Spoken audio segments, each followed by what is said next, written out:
Hamjambo? Wana Jubilee hamjambo? Hebu tusalimiane, zile zetu za zamani za hewa ndizo hizo. Asante sana, asante sana, asante sana. Jubilee oye! Jubilee oye! Kenya oye! Asanteni sana, ubarikiwe. Tafadhali ni tuketi. Asante. Asante sana. Thank you. Asante sana, nimewashukuru sana. Thank you, thank you, thank you. Asante.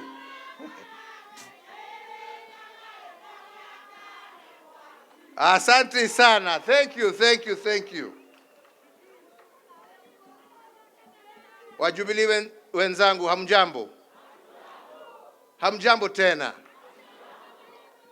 Wacha nianze kusema ya kwamba niko na furaha nyingi sana siku ya leo kuwa pamoja nanyi, na niwashukuru nyote ambao mmeweza kufika hapa.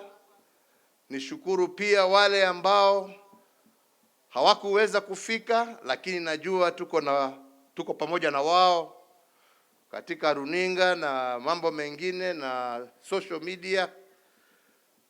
Na niseme naungana na vile ndugu yetu Secretary General amesema. Leo ni siku ya furaha. Leo ni siku ya furaha kwangu na kwa jamii yote ya Jubilee. Kwa sababu kwa muda mrefu tumezungushwa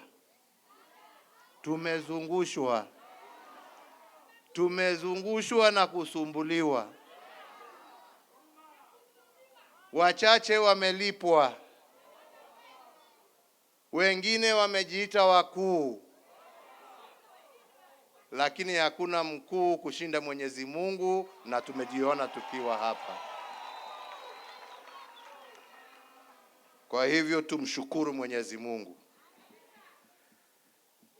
Nataka kama MC ameniingilia kidogo, wacha nisome hii yangu kidogo, kwa sababu sitaki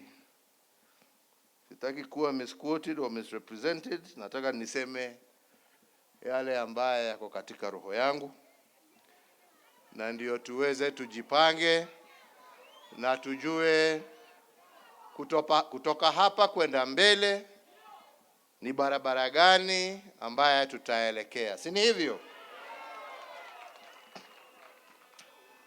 So therefore, party members and my fellow Kenyans, today marks almost 3 years, as the Secretary General has just informed us, since we last gathered here at this very same venue and held our last National Delegates Conference.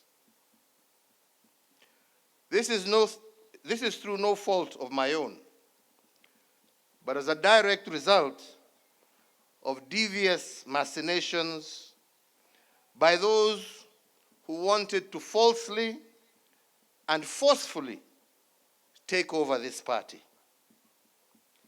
As we meet today, I wish to take this very early opportunity to thank all those loyal party members, the many lawyers and Kenyans of goodwill who have ensured that once again we are able to meet and restart our journey forward again. Asanteni sana. Politics, as we have seen, is about many things.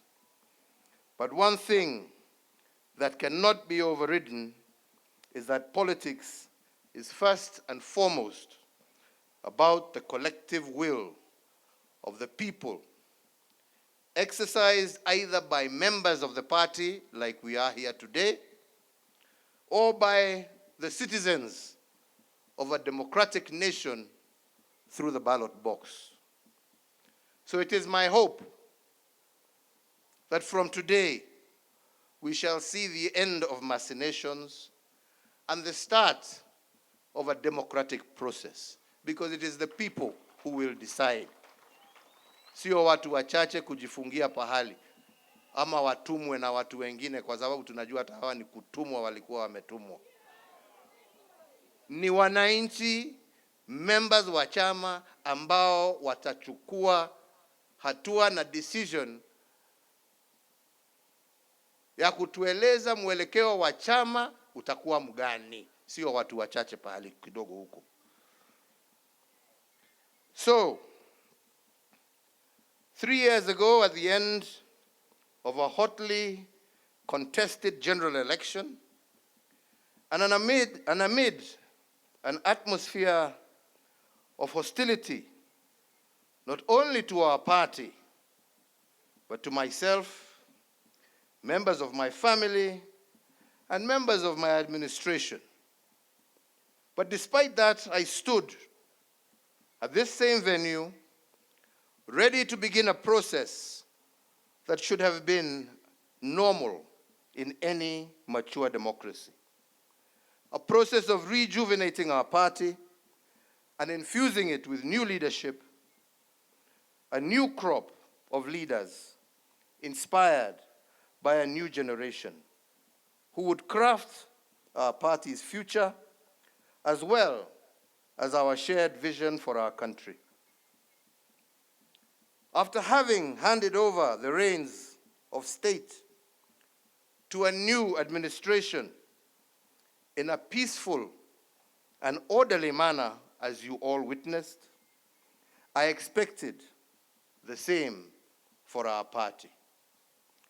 Unfortunately, this was not to be, for reasons as explained. Ladies and gentlemen, I have been in active politics for the greater part of my life, 40 years plus. I have seen its good, I have seen its bad, and even its ugly.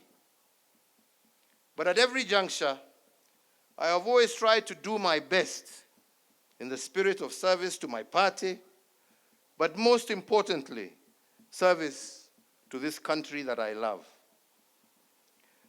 I have both lost elections and won elections, taking each in my stride, learning that in politics, you can never be led by bitterness, anger, or hate. That only deviates you from your mission and vision. Wale wanataka kuendelea na matusi, hiyo ni shauri yao.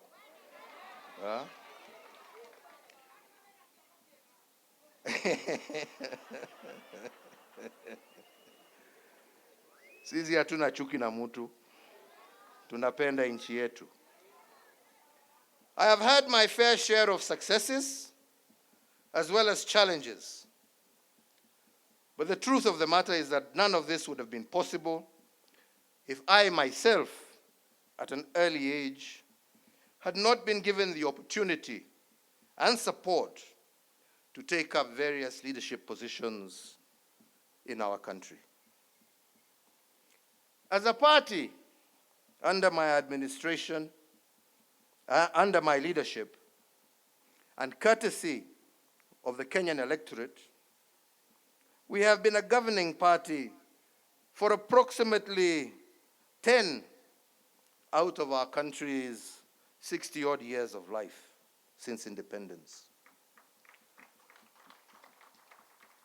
Looking back, there are things we can be proud of, and admittedly, there are things that we could also have done better. As a party, we can say with pride that it was our administration that oversaw the implementation of a new constitutional order, and we did so within the stipulated timelines. As a party, we can say that we left behind a more connected country than we found it. We doubled the number of tarred roads, increased electricity connections from 35% of our population that we found to over 70%. We began the process of modifying dilapidated colonial infrastructure with the introduction of the SGR, the development of Lamu Port, the revival of Kisumu Port, amongst many others. In health, our Linda Mama, the removal of maternity fees in our health centers gave and saw great improvement in maternal health and improved child mortality rates. Our management equipment services saw medical equipment such as dialysis machines, scanning machines, laboratories, and other equipment become available to distant corners of our country, with counties like Mandera being able to carry out cesarean sections and other such operations for the first time since independence. In education, we restored the sanctity of our exams. We maintained the free primary education that we inherited from President Kibaki. We expanded the free day secondary education and reduced the burden of healthcare for our parents with the introduction of EduAfia for our students. In security, despite initial challenges, we invested heavily in our infrastructure, security infrastructure. We restructured our security organs and deepened an interagency approach, thereby ensuring that our security agencies were better able to handle both domestic and external threats. This machine that we built, however, was not to be used and designed to face its own citizens, and it is not supposed to have been a source of fear and conflict with our citizens. Ilikuwa ya kulinda wananchi, sio kuumiza wananchi.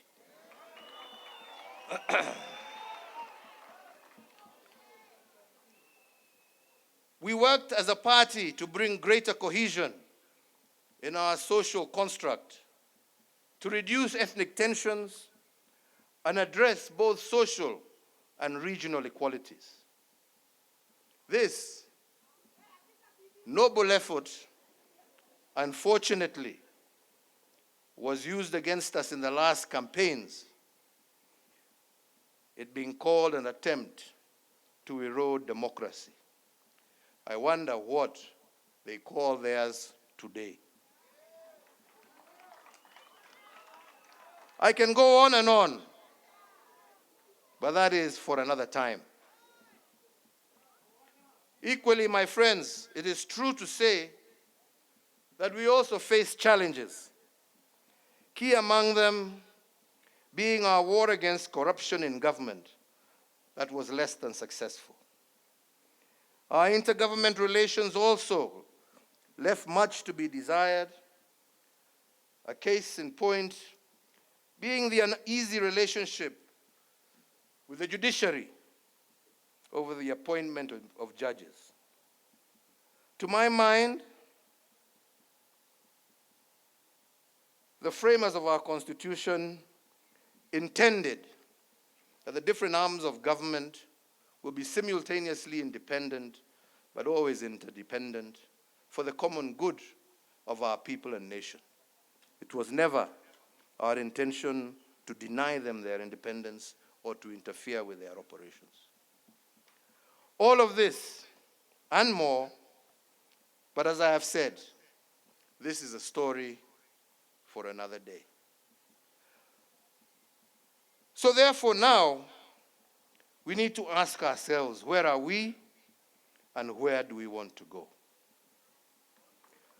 Ladies and gentlemen, over the years as a leader, some things have become apparent and clear to me.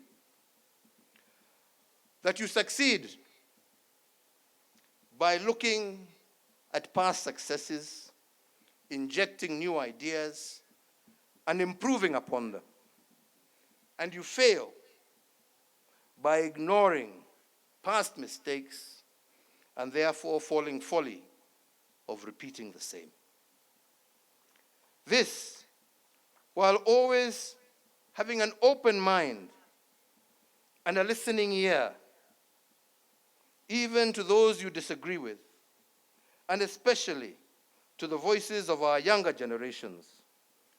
For in a world that is ever evolving as fast as it is with such insights that it is then that such insights become crucial for true transformation to occur. A balance of all this is what makes a stable and pragmatic nation, one that is filled with hope and not despair, a nation at peace with itself, and one that is able to transist with ease from one generation to the next. In the last general election, I endeavored to pass this message. Unfortunately, it fell on deaf ears and was lost in the noise of insults, character assassinations, myths and stories of dynasties and hustlers, and so on. Yeah. Today, many of the gains we had in the past have been eroded. Linda Mama and others replaced by new, untried, untested schemes. And while we wait for these experiments to work, Kenyans suffer and our progress is retarded. As we continue to dwell in rhetoric rather than in progress, we repeat the mistakes of the past. Indeed, today, some of the truths we spoke of yesterday have become the reality check of today, while some of the myths and falsehoods have become the nightmare that many are living. So again, why are we here today? Ladies and gentlemen, the past can inform us, but the present can shape the future. So the first thing, as our Secretary General has told us, our first mission today was to pass amendments to our party's constitution. Amendments to ensure that the machinations of the past shall never be used again to hold back our progress. Second is to seek your approval to put in place measures to rejuvenate our party and set in motion a process of injecting new blood into our party structures and hierarchy.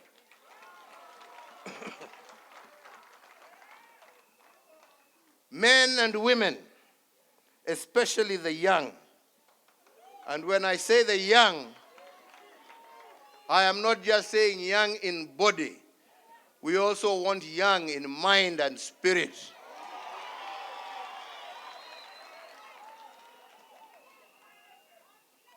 Men and women of integrity who can be trusted with our future. Men and women who have the courage to fight for what is right and just. Men and women with the patience to listen to those whom they wish to lead. Men and women with compassion for their fellow citizens. Men and women of wisdom, not pride. Men and women who know as human beings they can make mistakes, but stand ready to correct them. I have watched quietly the ongoings of the recent past and greatly admired the tribeless, steadfast courage of today's generations. A generation that knows what it wants and is determined to achieve it, whatever the cost. It is my hope today that as some of us give way, that those same young ones, with the same energy, conviction, and patriotism that we saw in the streets, you will be able to use them to transform the structures of our party. And ultimately, you yourselves enter the corridors of power and high office and take charge of your own destiny. You know what you want. It is not for me to tell you. You know what you want. You have the energy to get it. And time is on your side. Musibaki nyuma. In the next few weeks, we shall be rolling out our recruitment strategy across the country.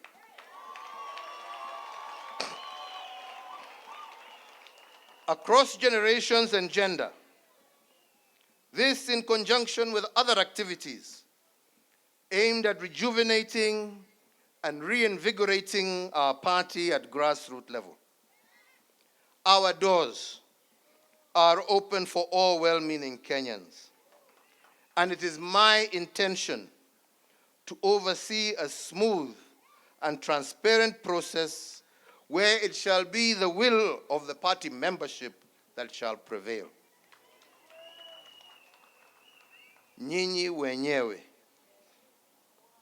So, ladies and gentlemen, as I conclude, I wish, for the sake of clarity, to remind Kenyans that the Jubilee Party, as you well know, and for reasons that have just been given, has been largely silent for the last 3 years for those reasons.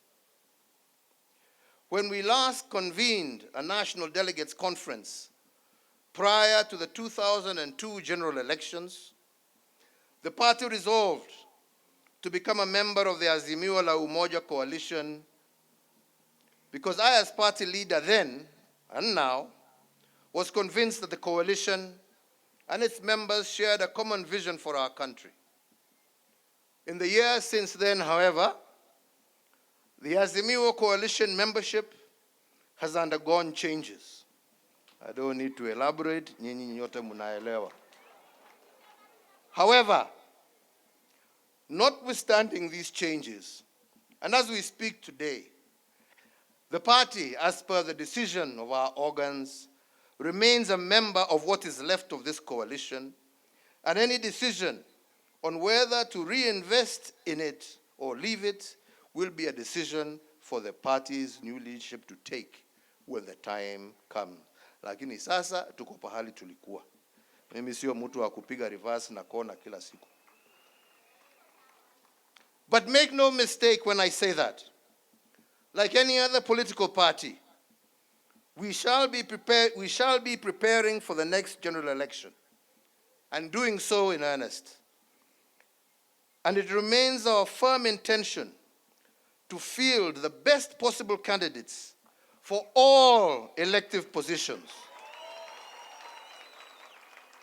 We shall either do this on our own, or we shall do this in concert with like-minded political movements. It is therefore my hope that a newly energized Jubilee Party will achieve 2 immediate outcomes. Firstly, to provide a suitable platform for visionary aspiring leaders to offer themselves up in the service of their nation. And secondly, for the citizens of Kenya to be present with a vibrant set of options from which to elect leaders of their choice in accordance with the democratic ideals of our constitutional order and what our national constitution states. Kwa hivyo wenzangu, niliwaambia mimi siku hizi siongeangi mengi. Najaribu saa kukaa on point. Sio hapana, unajua sasa wataenda watanichukua wapindue ingine. Lakini ya muhimu, chama chetu cha Jubilee kutoka mwanzo lengo letu lilikuwa tujenge chama cha kitaifa. Chama ambacho kitaunganisha Wakenya wote. Chama ambacho nia yake ni kuona sio sehemu hii ama hii, lakini Kenya yote ikisonga mbele, wananchi wakiwa pamoja na wakipendana kama ndugu na dada. Na nyinyi mnajua hata kazi ambazo tulikuwa tukifanya wakati tulikuwa na nafasi ya uongozi wa taifa hili letu la Kenya, lilikuwa linalenga kila kona ya jamhuri yetu ya Kenya. Hakuna pahali ambapo hatukujenga mabarabara. Hakuna pahali ambapo hatukuweka stima. Hakuna pahali ambapo watoto walikuwa wanasemekana wamekosa kuenda shule kwa sababu hawana karo. Watoto wetu wote, primary na secondary, walikuwa wanasoma kila pahali Kenya hii yetu. Na hiyo ndio njia ya kuinua hali ya maisha na tuweze kusongesha taifa letu mbele. Mambo hii ya kusema ati chama hii ni ya upande hii, chama ni ya upande hii, chama ni ya upande hii, la, wacha tuwe na national parties ambazo zinaunganishwa kwa sababu ya sera, lakini sio kwa sababu ya pahali ambapo zimetoka. Hakuna sababu ya nyinyi kama wana Jubilee kuchagua mtu kutoka kila kona yeyote ya Kenya. Haja ni nyinyi mjue ya kwamba huyu mmechagua ni mtu ambaye atajitolea kutendea Wakenya wote pahali popote walipo kwa haki, bila kupora na bila kutenga mtu yeyote. That is the only thing that is important. Sio mtu ametoka wapi ama umezaliwa wapi. Na ndipo nilikuwa nawaambia hii story, watu walikuwa wanazungusha sijui hasla, sijui huyu ni mtoto wa single mother, si huyu ni mtoto wa dynasty. Mimi najua watoto wangapi wa single mother ambao wamesoma vizuri sana na wameendea. Lakini kusema ati wewe sababu wewe umezaliwa na single mother, hiyo ndio qualification yako ya kuchaguliwa. Hapana, njoo uambie Wakenya ni nini utawafanyia. Pahali popote umezaliwa, haja ni nini unawafanyia. Anyway, hapana.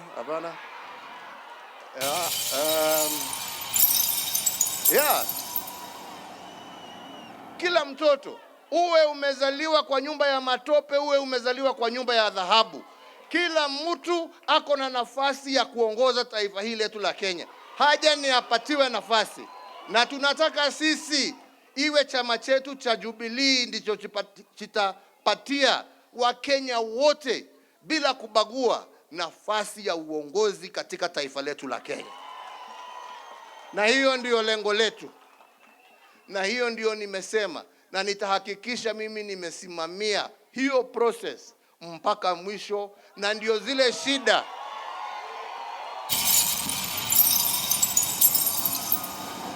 ambazo zilitokea hapo awali, watu kuwa wanauza matikiti na mfuko kulingana na ile pesa wamepewa. Hiyo system imeisha.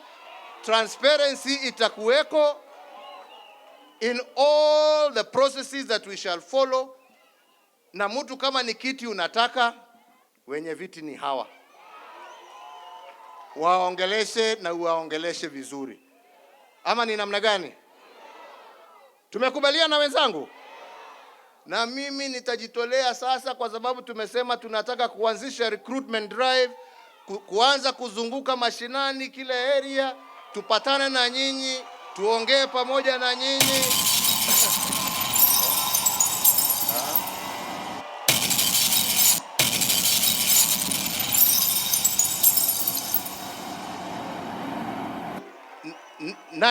Na ndio pamoja tujue mwelekeo wa kesho. Tumekubaliana wenzangu? Sisi tuwe watu wa amani. Sisi tusiwe watu wa kuchafua na maneno ambaye hayastahili. Sisi tusiwe watu ya matusi. Sisi tuwe watu wa kueneza upendo, amani na maendeleo katika taifa letu la Kenya. Na najua tukiwa hivyo, tukiungana na wengine, Mungu ndio anajua barabara ambayo ametupangia tukielekea huko mbele. Kwa hayo machache na mengi, mimi nasema Mungu awabariki, Mungu awalinde, Mungu alinde chama chetu, Mungu alinde wananchi na nchi yetu ya Kenya. Asanteni sana. Thank you very much.